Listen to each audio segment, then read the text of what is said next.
So, hello and welcome back yet again. We are back with Miss Beverly of Graustark, who we left on what should have been a darkest hour, but definitely seems to have changed rather abruptly into a like triumphant moment because, well, cornered by Colonel Marlanx and being accused of all sorts of terrible things, she turned and looked because the only thing that could possibly save her, at least from some of his accusations, was Baldos appearing. And lo and behold, we left the chapter with Baldos appearing.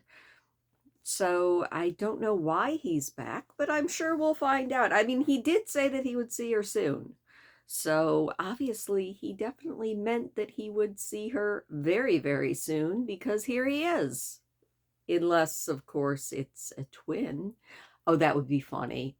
I feel like this is not soap opera enough to pull in a secret twin, so I guess we're just going to have to wait and see, though. We don't have a lot of this book left. I think we have 5 chapters, and that is it.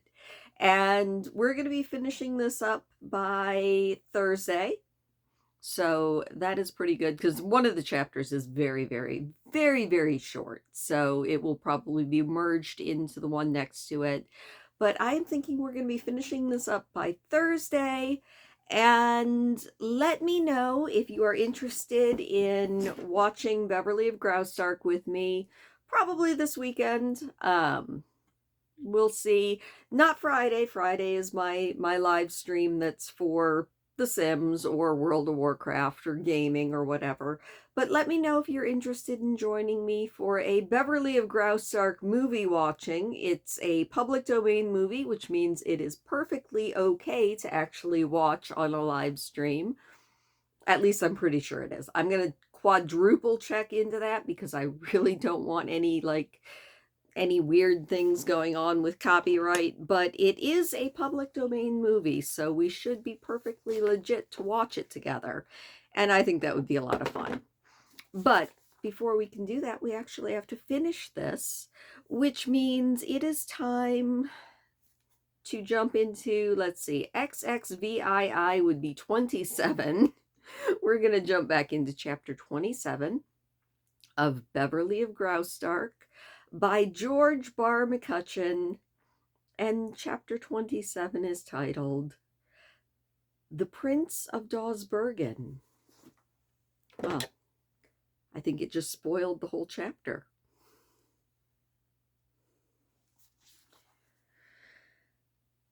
Both Yetive and Beverly experienced an amazing sense of relief.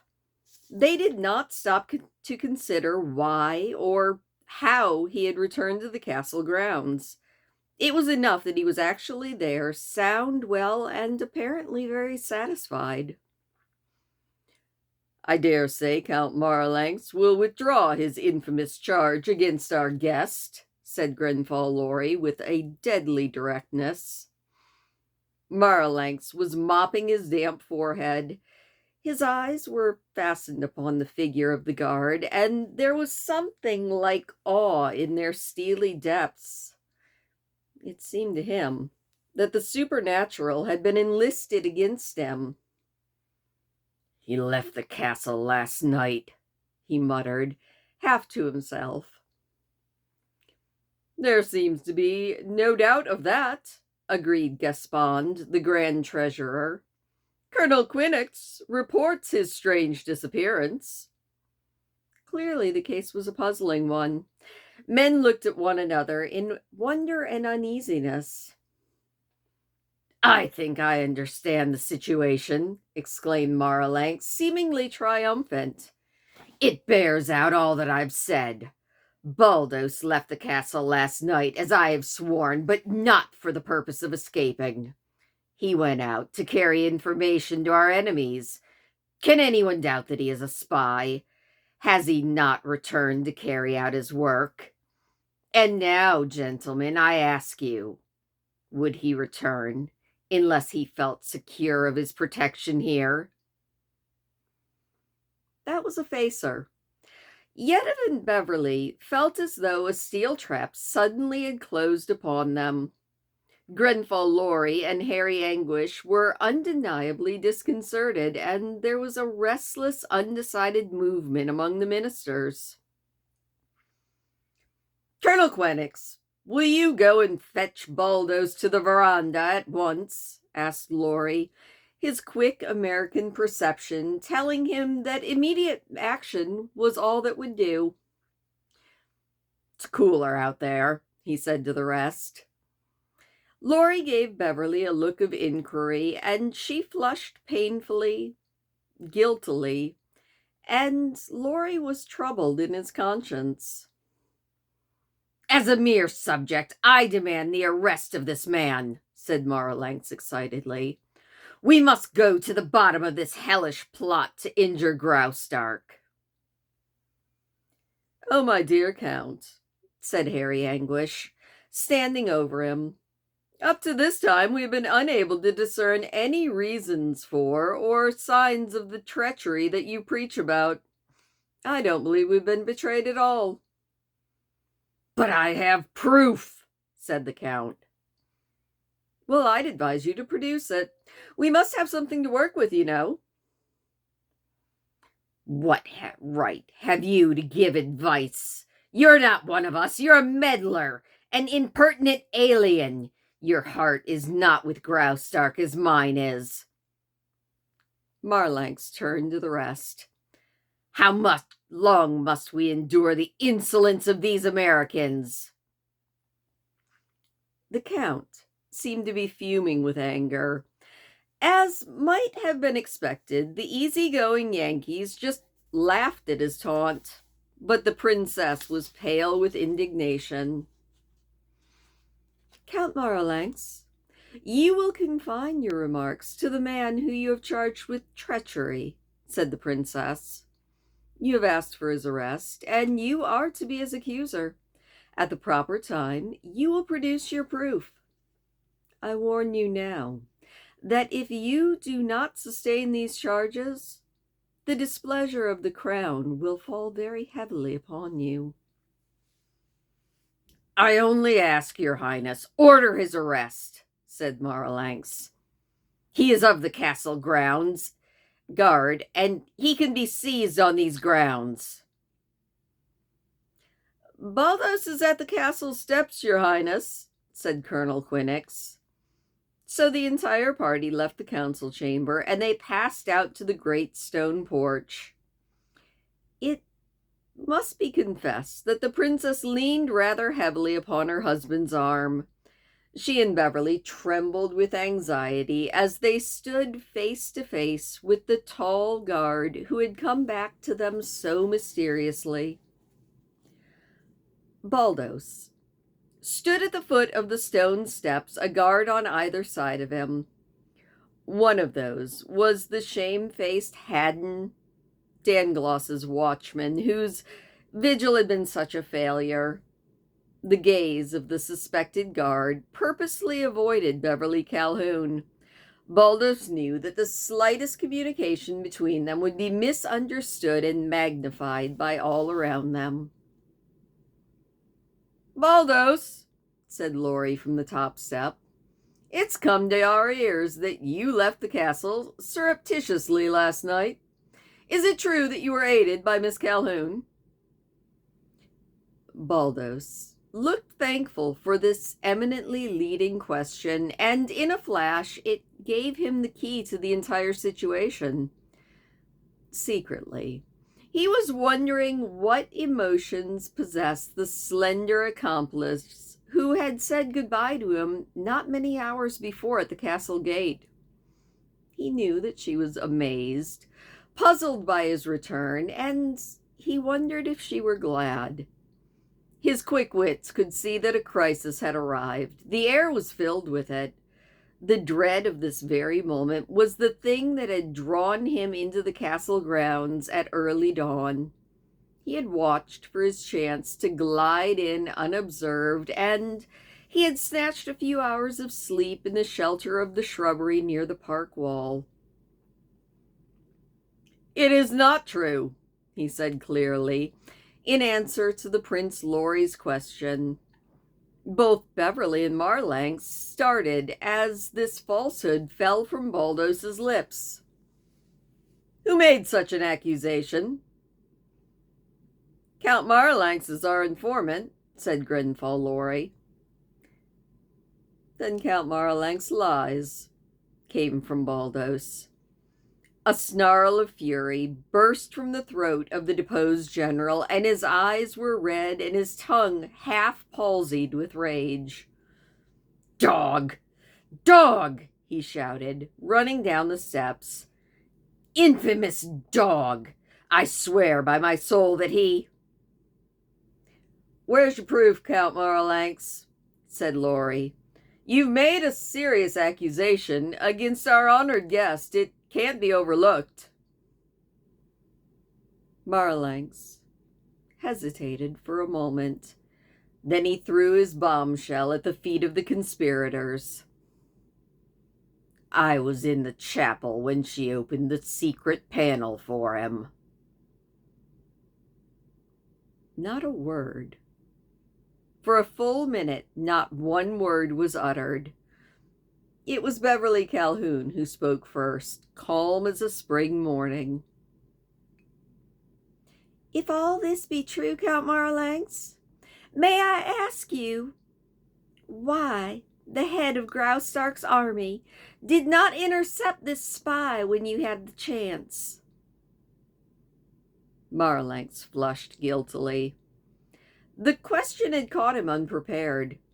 He dared not acknowledge his presence there with hired assassins. I was not in a position to restrain him," he fumbled. "You preferred to wait until he was safely gone before making the effort to protect Graustark from his evil? Is that it? What was your object in going to the chapel? To pray? Besides, what right had you to enter the castle in the night?" said Beverly. "Your Highness, may I speak?" said Baldos.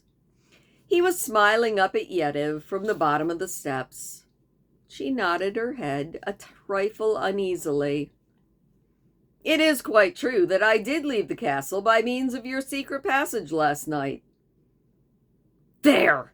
said Marlanx. "He admits that he—" "But," interrupted Baldos, "I wish to add that Count Marlanx is in error when he says that Miss Calhoun was my accomplice. His eyes were not keen in the darkness of the sanctuary. Perhaps he's not accustomed to the light that one finds in the chapel at 2 a.m. Will your Highness kindly look in the direction of the southern gate? Your august gaze may fall upon the reclining figure of a boy asleep there in the shadow of the friendly cedar. If Count Marlanx had looked closely enough last night, he would have seen that it was a boy who went with me and not—" "Fool! Do you suppose that I don't know a woman's skirts?" said the Iron Count. "Better than most, I'd fancy," said Baldos.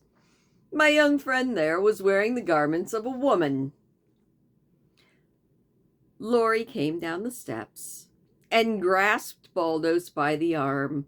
His eyes were stern and quite accusing. Up above, Yetive and Beverly had clasped hands, and they were looking on dumbly.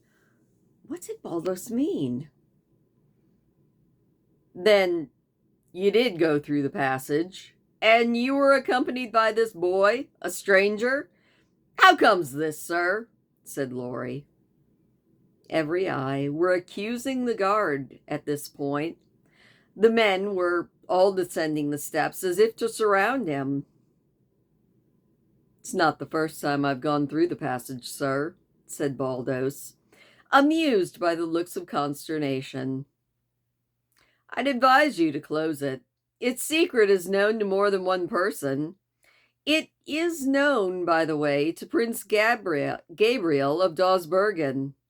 It's known to every member of the band with which Miss Calhoun found me when she was a princess.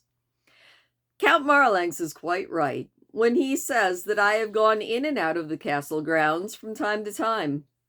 He is right when he says that I have communicated with men inside and outside of the grounds. But he is wrong when he accuses Miss Calhoun of being responsible for, or even aware of, my reprehensible conduct. She knew nothing of all this, as you may judge by looking at her face right this instant. Beverly's face was a study of emotion. She was looking at Baldos with dilated eyes, pain, disappointment. They were both concentrated in her expressive gray eyes, and indignation was struggling to master the love and pity that had lurked on her face all this time. It required but a single glance to convince the most skeptical of them that she was ignorant of all these astounding movements on the part of her protégé. Again, every eye in the room turned to the bold, smiling guard. "I've been bitterly deceived by you," said Laurie, with genuine pain in his voice. "We trusted you implicitly. I didn't think that of you, Baldos. After all, it is honorable of you to expose so thoroughly your own infamy in order to acquit an innocent person who believed in you. You did not have to come back to the castle. You might have escaped punishment by using Miss Calhoun as a shield from Her Highness's wrath. But nonetheless, you compel me to give countenance to everything that Count Marlanx has accused you of." "I insist it was Miss Calhoun who went through that panel with him," said Marlanx. "If it was this boy who accompanied you, what was his excuse in returning to the castle after you fled?" "He came back to watch over Miss Calhoun while she slept," said Baldos. "It was my sworn duty to guard her from the man who had accused her.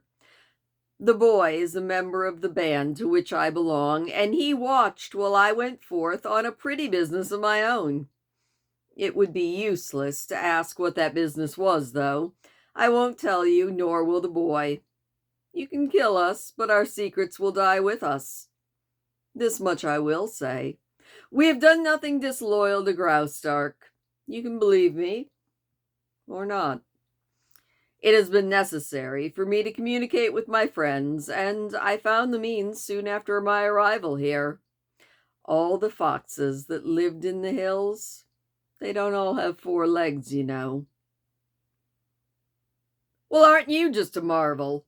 said Laurie, and there seemed to be admiration in his voice. "I'm sorry you were fool enough to come back and get caught like this. Don't look surprised, gentlemen, for I believe in your hearts you admire him as much as I do." The faint smile that went the rounds was confirmation of that. Nearly every man there had been trained in English-speaking lands, and not one word of this conversation had been lost on them. "I expected to be arrested, Mr. Laurie," said Baldos calmly. "I knew that the warrant awaited me. I knew that my flight last night was no secret. I've come back willingly, gladly, Your Highness, and now I'm ready to face my accuser. There's nothing for me to fear." "And after you confess to all of this? By George, I like your nerve," said Grenfall Laurie. "I've been vindicated," cried Marlanx. "Put him and that boy in irons." "We'll interview the boy," said Laurie, remembering the boy beneath the tree. "Oh, but look, he's sleeping so sweetly," said Baldos. "Poor kid. He has not known sleep for many hours. I suppose he'll have to get awakened. Poor beggar." Colonel Quinnox and Haddon crossed the grounds to the big cedar. The boy sprang to his feet at their call and looked wildly about. Two big hands clasped his arms, and a moment later the slight figure came pathetically across the intervening space between the guards. "Why's he remained here, if he knew he was going to be arrested?" said Grenfall Lorry. "Because he's safer with me than anywhere else, Mr. Lorry. You may shoot me 1,000 times, but I implore you, deal gently with my unhappy friend. He's done no wrong.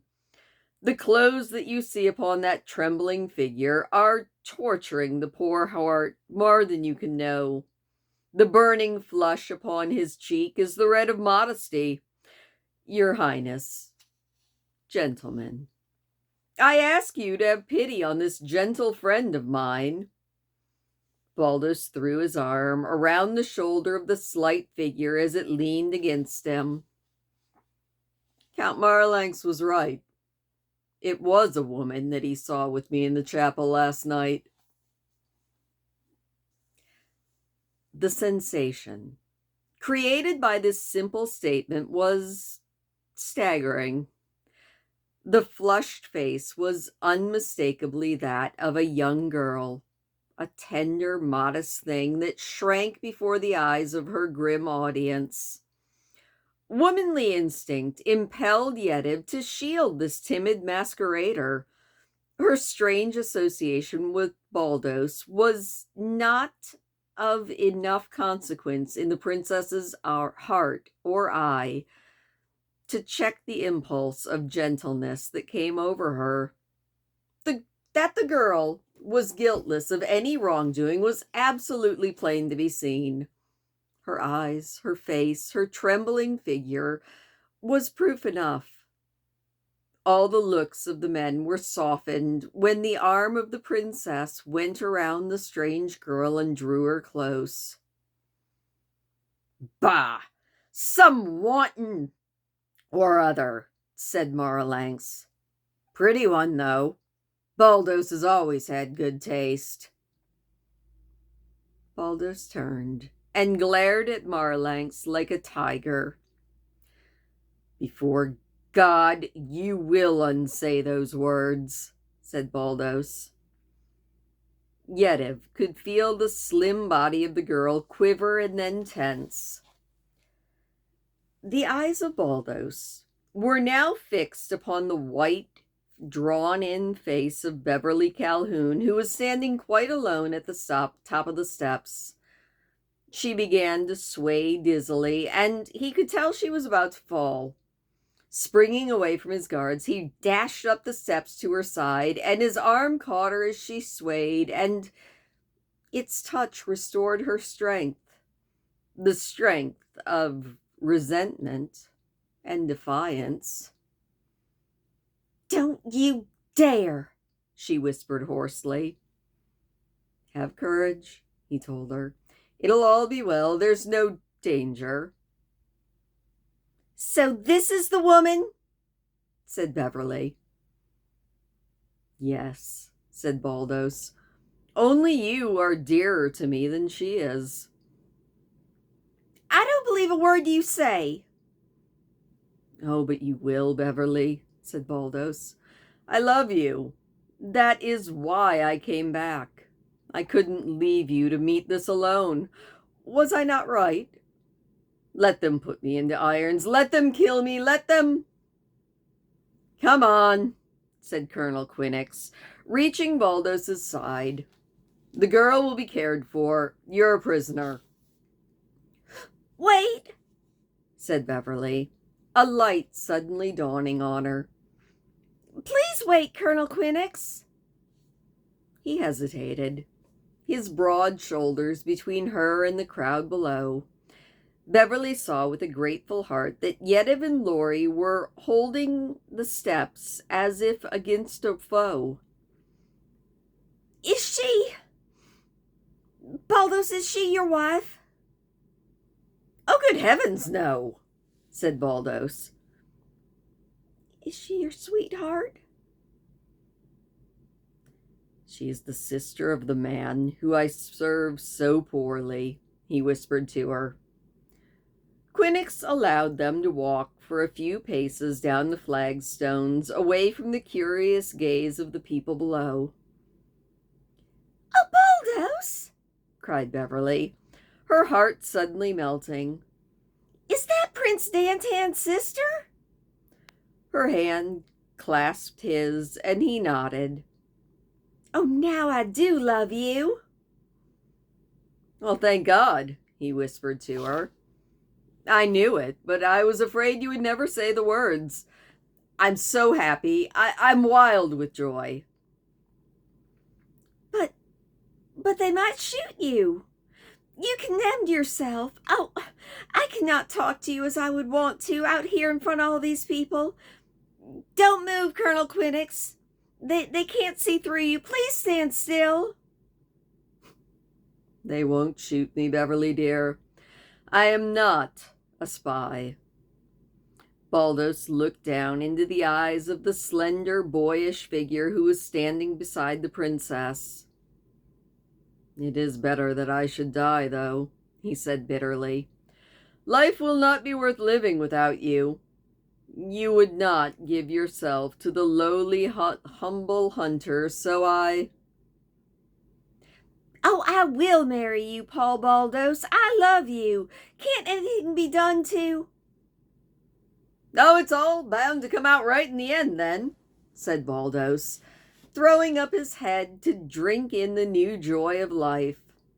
"They'll find out I've done nothing to injure Graustark. You just wait, my dearest, until the day gives up the rest of its news. It won't be long coming. Your promise to me gives me new life. I think I could shout from the housetops." "Oh, but don't," said Beverly. How does she happen to be here with you? The girl. Tell me, Ball. Oh, isn't she just a dear?" "You'll know everything soon enough. Watch out for her, my dear. I've lied today for you, but it was a lie that I loved. Would you care for her if you love me? When I am free and in favor again, you will—" He broke off suddenly. His eyes were bent eagerly on the circle of trees just beyond the parade ground. Then Baldos's hand clasped hers in a spasmodic grip of relief, and an instant later, he was towering head bare at the top of the steps, his hand pointed dramatically towards the trees. Ravone, still in his raggedy uniform, haggard but eager, was standing like a gaunt specter in the sunlight flooding the terrace. The vagabond, with the eyes of everyone upon him, raised and lowered his arms 3 times, and suddenly the face of Baldos became radiant.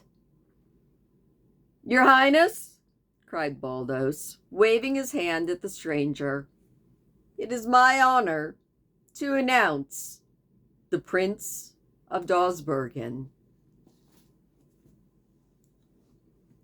And that is the end of the chapter.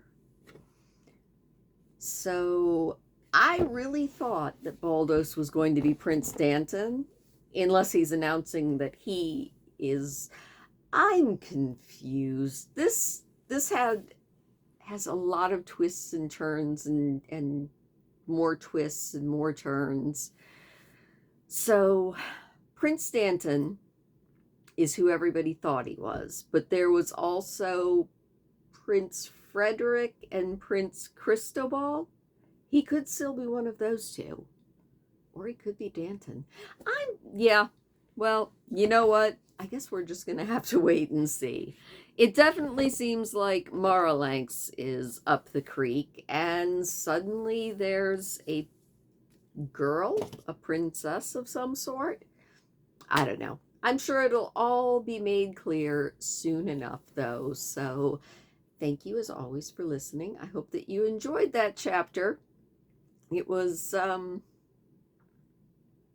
it left me with more questions than answers, not gonna lie. But I will see you tomorrow night as we maybe get a few more answers. I'd like a few more answers. Leave me a thumbs up if you don't mind. It does always make me smile, and I will see you tomorrow.